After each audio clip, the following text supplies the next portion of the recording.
আল্লাহ রাব্বুল আলামিন বলেছেন, আম হাসিবতুম আন তাদখুলুল জান্নাত, তোমরা কি মনে করেছো জান্নাতটা তোমাদেরকে এমনিতে এমনিতে দেওয়া হবে?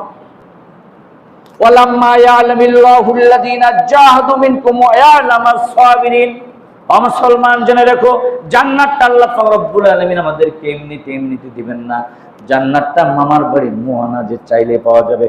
ও মুসলমান, আল্লাহ রাব্বুল আলামিন বলেছেন, ওয়ালাম্মা ইয়ালামিল্লাহুল্লাযীনা জাহাদু মিনকুম, আল্লাহ রাব্বুল আলামিন দেখবেন এই আমলগুলো তোমার আমলনামায় আছে কিনা। জিহাদ, অন্যায়ের প্রতিবাদ, আল্লাহর জমিন আল্লাহর দ্বীন প্রতিষ্ঠিত করা এবং প্রাণান্তর চেষ্টা করা, সংগ্রাম করা, এই আমলটুকু তোমার মাঝে আছে না নাই? ওয়া ইয়ালামাস সাবিরিন, এবং সবর ধৈর্য ধারণ করতে হবে, ধৈর্যশীল হতে হবে, ধৈর্য ধারণ করতে হবে। এই আমলগুলো তোমার আছে না নাই?